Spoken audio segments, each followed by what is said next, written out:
Bismillah tentang sebuah tongkat yang dikirimkan Syekhona Khalil Bangkalan lewat Kyai As'ad Syamsul Arifin kepada Hadratus Syekh Hasyim Asy'ari. Tongkat yang bukan hanya sebuah tongkat, tapi tongkat yang menyimpan amanah dan makna. Tongkat yang akan menjadi tanda dan tonggak pada zaman bahwa kegelapan yang gulita di bumi Nusantara membutuhkan iradah, gerak dan kebangkitan, bahwa umat dan rakyat membutuhkan cahaya yang disuluhkan para ulama, suluh keadilan, suluh peradaban, dan suluh keberanian. Lalu tongkat Syekhona Khalil menandai kebangkitan para ulama. Maka pada tahun 1926 berdirilah Jam'iyah Nahdlatul Ulama. Maka memancarlah cahaya ahli sunnah wal jamaah di bumi Nusantara Indonesia. Kenapa bintang jumlahnya banyak, yang 9 terang sekali? Kenapa kita ikut ulama? Karena ulama ahli waris Nabi. Salatullah salamullah ala toha Rasulillah. Salatullah salamullah ala Yasin Habibillah. Kenapa lintang cacahe akeh, sing songo mencorong kabeh? Kenapa kita melu kiai, margo kiai ahli waris Nabi. Latullah salamullah ala toha Rasulillah. Ala toha salamullah ala Yasin Habibillah. Anapa bintang mak banyak, sesanga terak kakapi. Anapa kau lemak ngereng ulama, marke ulama ahli waris Nabi. Salatullah mullah ala toha Rasulillah.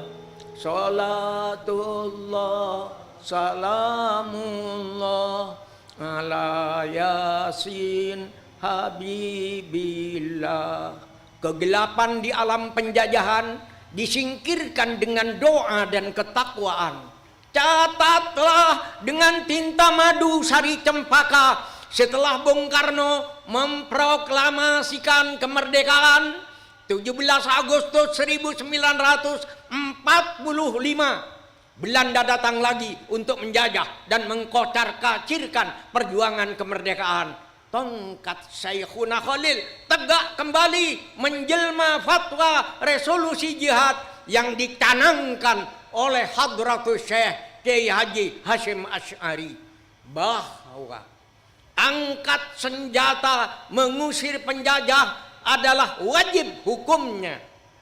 Dan siapa yang gugur dalam perang kemerdekaan melawan Belanda adalah kusuma bangsa yang syahid di jalan Allah.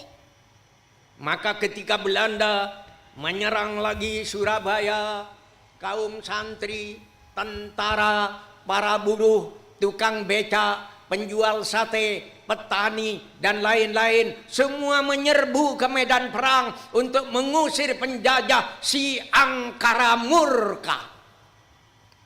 Surabaya banjir darah. Surabaya menjadi lautan api. Dengan fatwa resolusi jihad Kiai Hasyim Asy'ari, peluru musuh menjadi kecil, mitrailleur, tank dan bom musuh menjadi kecil, bahkan maut pun dianggap kecil. Allahu Akbar. Hanya Allah yang maha besar. Itulah hari sakti 10 November, hari pahlawan. Saat ini kita merenungkan kembali 100 tahun Kiai Haji Khalil Bangkalan. Kita sujudkan dahi ke bumi, kita sujudkan hati kepada Ilahi. Kita kenang jasa Syekhuna Khalil, Hadratus Syekh Hasyim Asy'ari, Kiai Haji Wahab Hasbullah, dan semua pahlawan yang namanya harum karena berjasa kepada tanah air. Hubbul waton minal iman. Kenapa kita harus cinta kepada bangsa dan tanah air? Kenapa Syekhuna Khalil mencanangkan cinta tanah air adalah sebagian dari iman? Kenapa Kiai Hasyim Asy'ari mencanangkan cinta tanah air adalah sebagian dari iman? Kenapa Kiai Wahab Hasbullah mencanangkan cinta tanah air sebagian dari iman? Dan ini etos pesantren. Kenapa kita harus cinta kepada bangsa dan tanah air? Kita semua minum air Indonesia menjadi darah kita. Kita makan beras dan buah-buahan Indonesia menjadi daging kita. Kita menghirup udara Indonesia menjadi nafas kita. Kita bersujud di atas bumi Indonesia, maka bumi Indonesia menjadi sajadah kita. Dan bila tiba saatnya kita mati, kita semua akan tidur dalam pelukan bumi Indonesia. Daging kita yang hancur membusuk akan bersatu kembali dengan harumnya bumi Indonesia. Berikan aplaus yang luar biasa. Pohon durian berbuah kedondong, sekian dulu dong. Terima kasih. Dari Bekasi ke Tangerang, Cakep. cari makan ikan tenggiri. Cakep. Kalau puisinya masih kurang, silakan bikin sendiri. Boleh. Wassalamualaikum warahmatullahi wabarakatuh. Waalaikumsalam warahmatullahi wabarakatuh.